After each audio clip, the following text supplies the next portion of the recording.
Magandang gabi, Commander. Magandang araw sa lahat ng iyong mga tagapakinig. Ako nga pala si Jason, Tubong Isabela. Mahilig akong makinig ng mga kwento mo. Simple lang, hindi marunong mag-comment, pero palaging nagla-like. Ngayon sa punto na to, ako naman po ang magbabahagi ng kwento. Hindi po ito totally patungkol sa akin. Patungkol po ito sa aking ama. Dahil meron silang mga kuro-kuro na minsan ay hindi ko nagugustuhan. Dahil ako mismo ang nakakarinig ng kanilang mga sinasabi. Lalong-lalo na yung mga kapitbukid namin. Ang ugali kasi ng tatay kong si Remson, lulusong ng maaga, aahon katanghalian na. Araw-araw ganon. Kahit hirap sa trabaho sa bukid, tila ba hindi ito marunong mapagod. Yun yung isang pinagtatakahan ng mga kapitbukid namin sa Isabela. Dahil sa lagi akong kasama ng tatay, lagi ko na lang naririnig yung mga salita ng iba. Jason, yung tatay mo, paahunin mo na, tanghali na. Hindi ba napapagod yung tatay mo? Katanda-tanda na nun Tapos, pinababayaan mo pang nagtatrabaho. Dapat, yung bukid nyo, ikaw na ang siyang nag-aararo. Matanda na yung tatay mo. Mahina na yung buto niyan. Pero bakit ganon? Kanina pa yan lumusong Hanggang ngayon, hindi pa umaahon. May agimat yata yung tatay mo. Wika ng isa naming kapitbukid na tsismoso. Para namang hindi nyo kabisado ang tatay. Ganyan naman talaga yan. Sa tuwing lulusong ng maaga, tanghali ng aahon. Kakain lang tapos magpapahinga ng isang oras, tapos kakana na naman. Kung ako sa'yo, Jason, awatin mo na yung tatay mo. Baka mamaya hindi na nakakaramdam ng init yan May problema na sa katawan yung tatay mo. Hindi nagtagalay, umahon naman na ang tatay. Dahil kinakawayan ko ito papunta sa lilim upang kumain.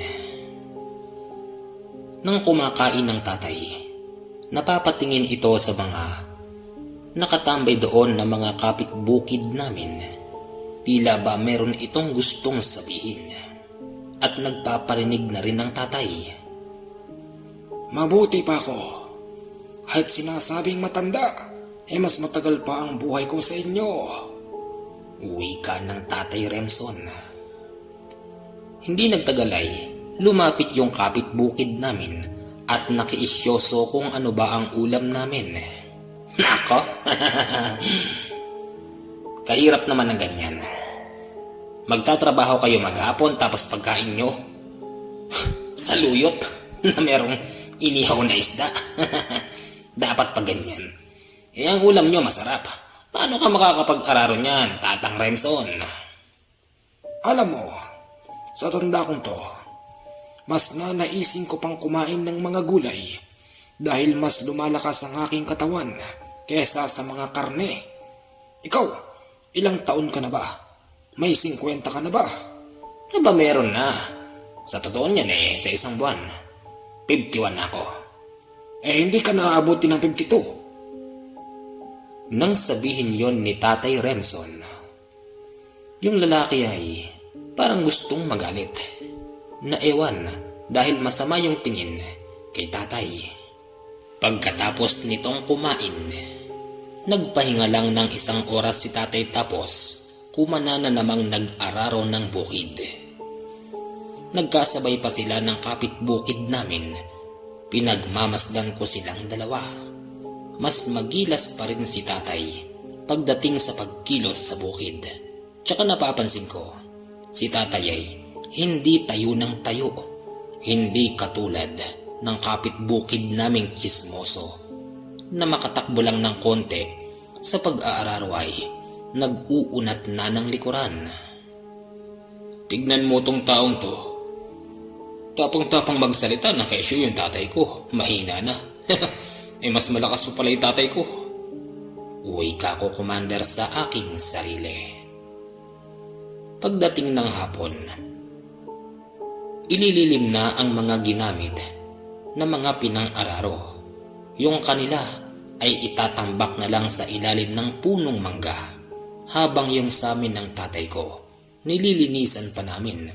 Tinatanggal namin yung mga putik ng talim. Kung ako sa inyo, huwag nyo nang linisin yan. Magpapagod lang kayong mag-ama, gagamitin nyo pa bukas yan. Wika ng kapitbukid namin. Kung ako rin sa'yo, umuwi ka na. Bakit ba? Lahat na lang pinapakialaman mo. Wika naman ng tatay ko. Siya nga naman ho. Umuwi na kayo. Lahat na lang ay napapansin nyo. Tsaka, ano bang pakialam nyo? Kami naman ang napapagod at hindi kayo. Pag-ahon namin sa kalsada, medyo mahina yung tubig. Nang dahil doon ay nagpaiwan pa ang tatay. Napansin na naman ito ng kapitbukid namin. Kaya sinabi na naman niya yung mga katagana. Tatang Remson, magpahinga ka na lang. Matanda ka na. Pagod ka nang nag-araro maghapon. Magpapayo ka pang magpatubig sa gabi. Hayaan mo na yung anak mong tamad dyan. Wala kang pakialam. Umuwi ka na. Napupuno na ako sa'yo. Ha? Kay bago-bago mong kapitbahay yan na agad ang sinasabi mo. Aba, wala ka rin pakialam kung gusto kong sabihin yun. Tamang bagong kapitbukid mo ko anong magagawa mo? Ako ang nakabili ng lupa na yan. Hindi kita gustong katabi. Paangit kang katabi. Subukan mo lang agawin yung tubig ng aking pinitakan. May kalalagyan ka sa akin, tanda. Kaya nga ako magpapaiwan dito. At nang sa ganon ay matubigan ng aking bukid. At nang maararo ko bukas. Mukhang nasobrahan yata sa inggit ang taong yon. Kaya halos lahat na lang ay sinisita nito. Tay, pabayaan nyo na yun. Katagal-tagal na natin dito Siya kabago-bago niya lang. Bagong bili lang yung bukid niya. Kaya wag nyo nang patulan yung taong yun. Oo, anak. Umuwi ka na lang at baunan mo ako rito mamayang gabi, ha? Oo, tay. Pagpunta ko kay tatay kinagabihan, dala ko na yung kanyang pagkain at kape. Kaya lang ay nasa gitna ito ng pinitakan. Nilapitan ko siya dahil nakikita ko siya gamit yung sinag ng buwan. Nung medyo malapit na ako sa kanya, naririnig kong nagsasalita ang tatay. Akala ko ay meron siyang kausap na kapitbukid din namin. Tay, sinong kausap nyo? Wika ko. O, nariyan ka na pala. Wala naman akong kausap, kumakanta lang ako, anak. Hindi, iba yung kumakanta sa may kinakausap. Wala nga akong kinakausap. Kumakanta lang ako mag-isa, nililibang ko yung sarili ko. O, teka, dala mo na ba yung pagkain ko? Nandun na ho, sa kubo, kumain na kayo. O, sige, susunod na ako doon. Hindi na ako nakatiis. Ako na mismo ang nagdala ng pagkain kay tatay dahil pinag-aantay niya yung pagkain. O tay, dinala ko na rito yung pagkain mo kasi sabi mo aahon ka. Hindi naman pala. Kumain na kayo tay. O, sige. Lumipas ang 3 buwan. Heto na yung panahon ng anihan. Namumukod tangi yung bukid namin na may pinakamagandang bunga ng palay. Bah, tignan mo nga naman ang bukid ni Tatang Remson. Napakatipid maglagay ng pataba. Pero, ang daming bunga. Pare-parehas lang naman tayo ng binhi ng palay. Wika ng kapitbukid namin. Nasa pag-aalaga kasi yan. Hindi yan nakukuha sa patalasan ng bunganga. Nasa pag-aalaga yan. Nasa pag-aalaga. Sabihin mo, Tatang, meron kang agimat sa katawan. Turo mo naman sa akin yung sikreto mo. Kung ano-anong sinasabi mo. Kung ako sa'yo, ipaani mo na bukas yung palay mo. Merong bagyo, baka idapa pa yung palay mo. Bagyo? Wala ngang binabalita sa TV. Meron. Hindi naniwala kay tatay yung kapitbukid namin. Kaya kinagabihan, umulan ng napakalakas tapos may kasamang hangin. Kinabukasan pagpunta namin sa bukid, latag lahat ng kanilang mga palay maliban yung sa amin. Yan ang sinasabi ko. Kung pinaani mo na yan kahapon, di sana hindi lalatag ng ganyan ang palay mo. Nang dahil dyan, ayun, nakasawsaw na sa tubig. Ano pang aanihin mo ngayon? Maitim na palay. Pang-iinis sa kanila ng tatay. Matapos nun ay pumunta ang tatay sa aming bukid at ako ang naiwan sa kalsada. Yung mga tao roon ay nagbubulong-bulungan patungkol sa tatay ko. Nako, yang si Manong Remson Orpano, talagang may ugali yan na hindi mo matansya. Tsaka may tinatagong lihim ang taong yan. Wika ng isa. Sa palagay ko nga, may agimat ang matandang to. Isipin mo, napakatanda na lakas-lakas pang magsaka. Bakit hindi pa magretiro? Bakit hindi niya hayaan yung anak niyang tatamad-tamad? Sa punto na ito, Commander, ay kumibo na ako dahil hindi ko na matiis ang mga pinagsasabi ng mga taong yon. Sinong tamad? Sinong matanda? Hoy, kayo kahit tatanda nyo na, daig nyo pa mga babae. Para kayong mga bakit bata? Lalaban ka ba? Bastos ka. Kung meron mang bastos dito, malamang kayo yun. Pati ba naman yung tatay kong nananahimik, pinagkakalipon-punan nyo pa? Ang alam ko, babae lang ang mga chismosa. Tsaka dun lang yun sa baryo, hindi dito sa bukid. Kalain nyo, hanggang sa bukid, may mga chismoso at kayo yun. Kung naiinggit lang kayo, magtrabaho kayo ng maayos. Kung ganon, sinasabi mo ba na hindi namin tinatrabaho ng maayos yung bukid namin? Parang ganon na nga, kasi tignan nyo naman, yung bukid namin, talaga namang malago yung bunga. Hindi katulad ng inyo. Pinapatabaan pa naman ng husto, tapos bansot yung palay. Nabusit sa akin ng mga yon, kaya parang gusto nila akong pagtulungan.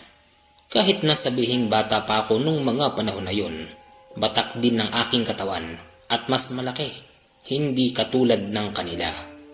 O ano? Pagtutulungan niyo ako? Sige. Total parehas naman na kayong matanda at ako'y bata-bata pa.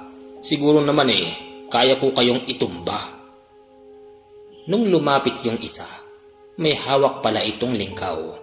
Akmang lilingkawin ako, Commander, pero inunahan ko siya.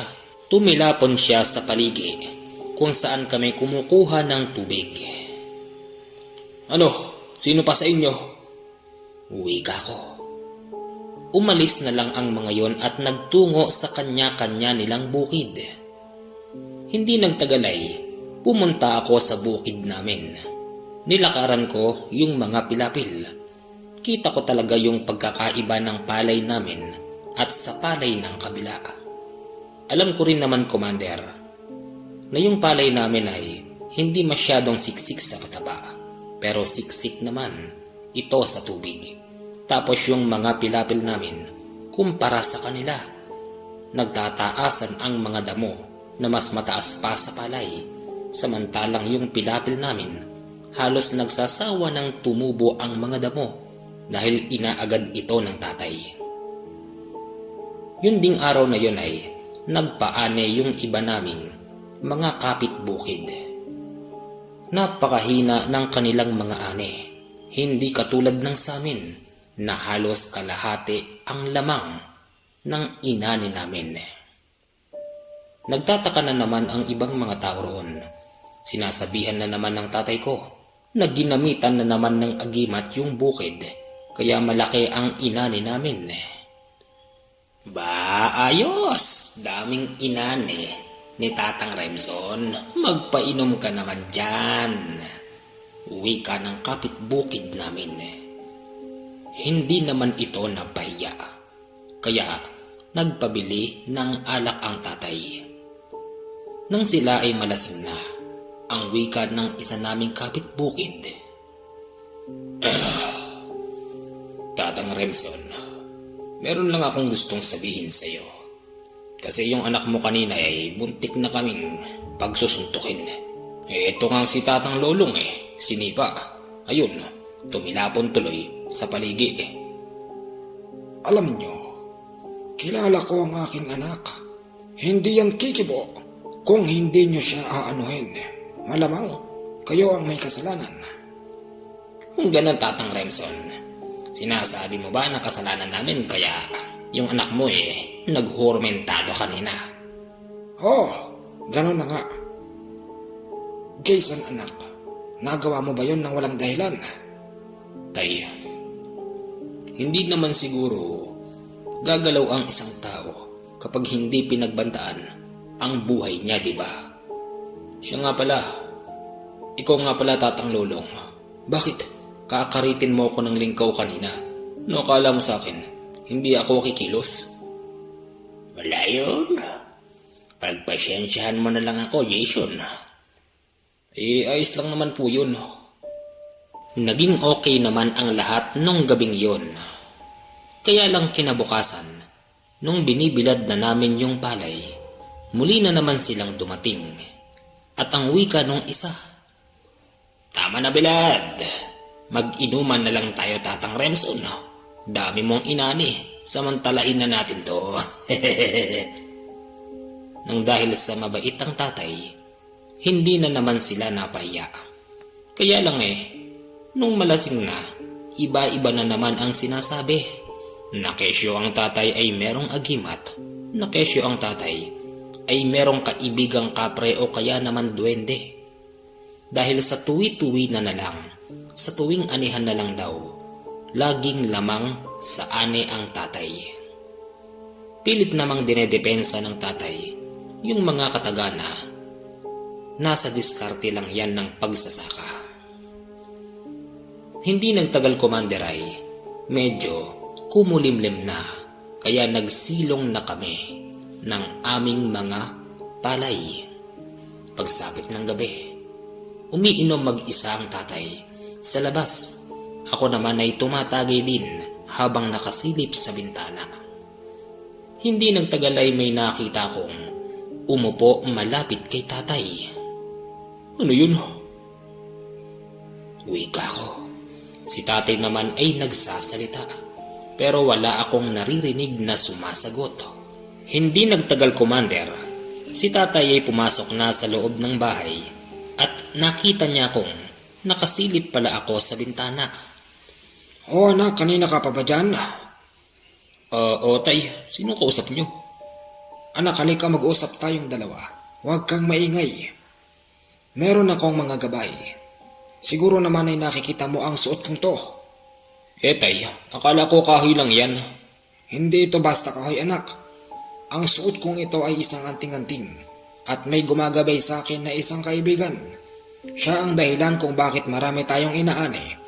Siya ang dahilan kung bakit hindi dinadapa ng napakalakas na hangin at ulan ang ating bukid. Magpasalamat ka sa kanya. Ayan siya. Yung tinuturo ng tatay ay isang lalaking hindi ko makita yung muka. Basta nagpasalamat lang ako at sinabi ng tatay na huwag akong matatakot doon dahil ito ay isang kaibigan. Natuklasan ko din ang sikreto ng tatay. Isa rin pala yon sa dahilan kung bakit hindi siya basta-basta napapagod. At isa rin yon sa dahilan kung bakit napakalakas ng katawan ng tatay. Ayon sa kanyang pag-aamin, kapag siya raw ay nag-aalay ng dasal sa kanyang agimat, mas lalo daw nadadagdagan ang kanyang lakas. Nabanggit ko rin sa kanya na hindi kaya delikado ang tatay, pero ayon naman sa kanya, hindi niya ipapahamak ang kanyang sarili. Tapos, yung hawak niya raw na anting-anting na parang kahoy ay minana niya pa sa kanyang ninuno napakatagal na panahon na lumipas.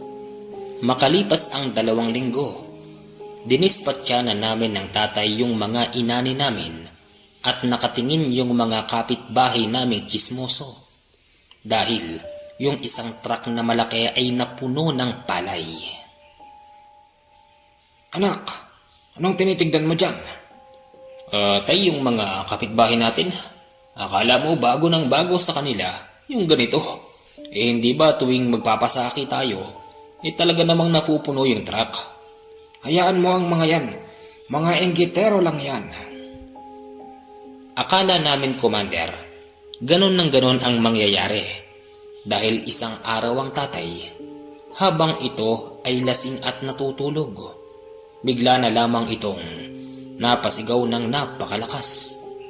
Kasi nanaginip daw siya na siya ay sinasakal ng isang matandang babae. O tayo, ayos lang kayo? Uwi ka ako sa kanya. May nananakal sa akin na isang matandang babae. Isa siyang mangkukulam. Uwi ka ng tatay. Sino naman ho kaya ang babaeng yun? Ewan, sa tanang buhay ko hindi ko pa nakita ang matandang yon.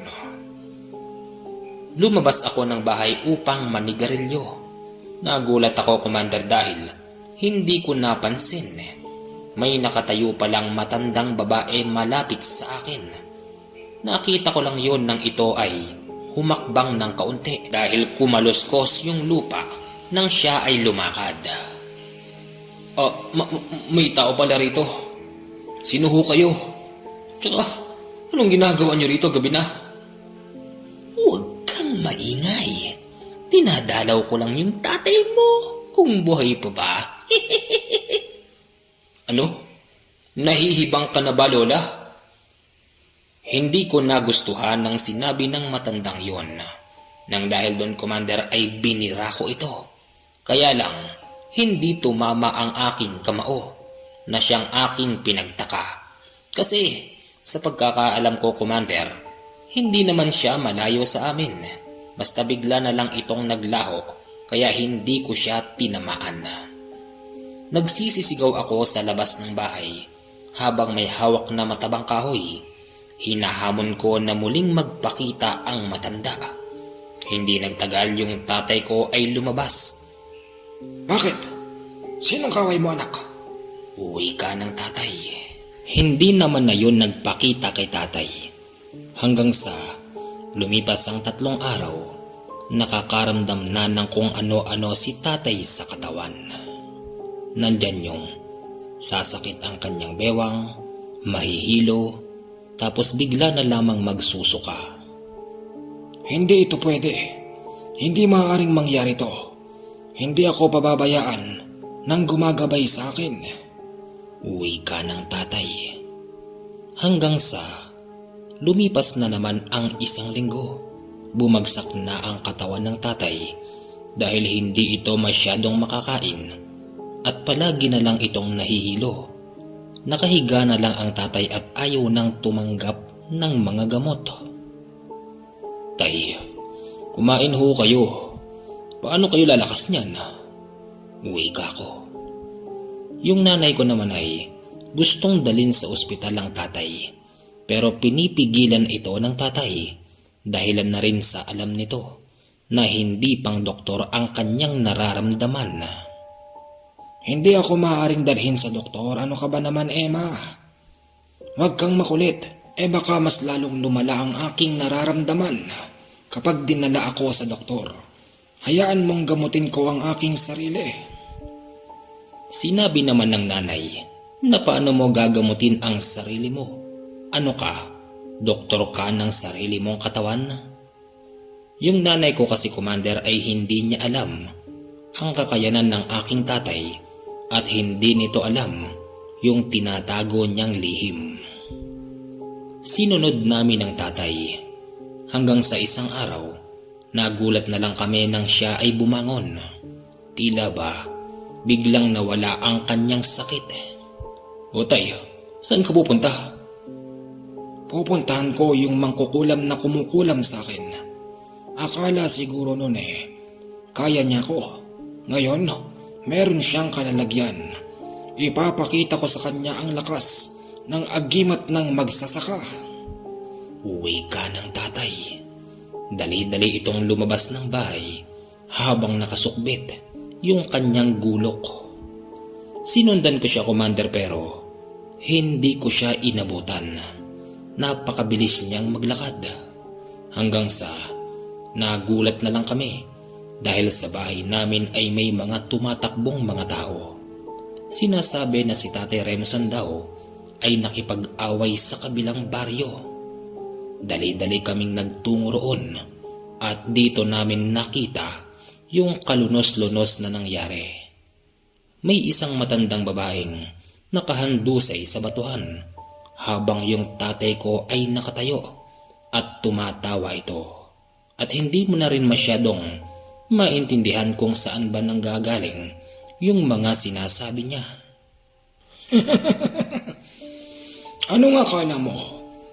Kaya niyo ko? Hindi mo ko kaya, demonyo. Oh, tignan nyo, nakapatay ako ng demonyo. Wika ng tatay at ang tinuturo nito yung matandang babaeng nakahandusay sa bato. Masakit man isipin, Commander JH, pero nakulong ang tatay ko. Hindi ko labis na maunawaan kung bakit biglang nagkaganon ang tatay. Tsaka sa edad niyang yon, nakulong pa siya. Hindi nagtagal, Commander, ay lumipas ang 3 taon. Sa mismong kulungan, binawian ng buhay ang tatay dahil hindi na ito nakalabas. Patong-patong na kaso ang isinampa sa kanya at pinagbabayad pa kami ng danyos. Kaya ang nangyari, yung mga ipon namin na pinag-anihan ng aming bukid ay napunta lang sa pamilya ng matandang babae na napatay ng tatay. Maraming katanungan sa aming kaisipan hanggang sa isang araw ay naisipan kong kumonsulta sa isang albularyo. Sinabi ko sa kanya yung mga nakita ko sa tatay bago niya magawa yung kahindik-hindik na krimen.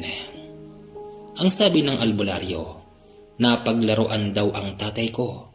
Napaniwala daw ito sa isang bagay na wala namang katotohanan at bandang huli, yung tatay ko ay inalipin at inutusan na pumatay nang dahil doon masama daw palang nagtatangan ng mga agimat na hindi lehitimo ang pinanggalingan.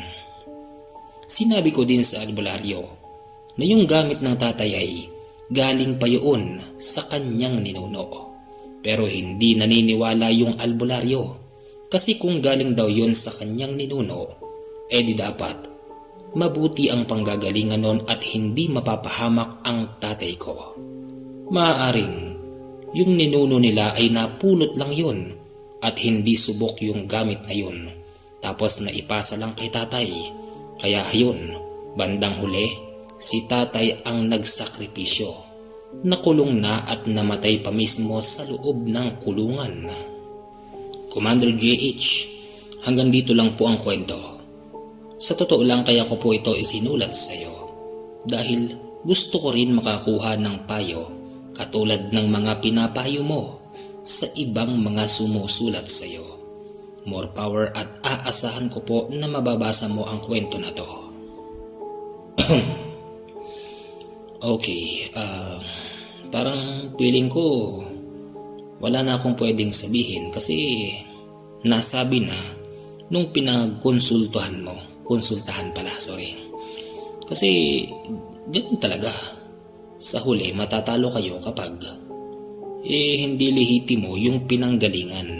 Maaring napulot lang yan ng inyong ninuno tapos ipinamana sa tatay mo o kaya ipinamana kung kanino. Malamang na bandang huli panalo pa din yung nagkukunwaring gabay noon. Baka mamaya pinasakay lang kayo ng ilang dekada, di ba? Tapos yun na, panalo na siya, nakulong itatay mo at nakuha pa niya. Yun ang pinakamasakit doon. Kaya kayo dyan, mag-iingat ho kayo sa mga binibili nyo. Dapat ay kumuha kayo sa mga lehitimo, diba? So paano, hanggang dito lang po at maraming salamat po. Pasensya na kahit mahina ang ating boses. Pasensya na po kayo kung umi-echo. Yun lang po at salamat.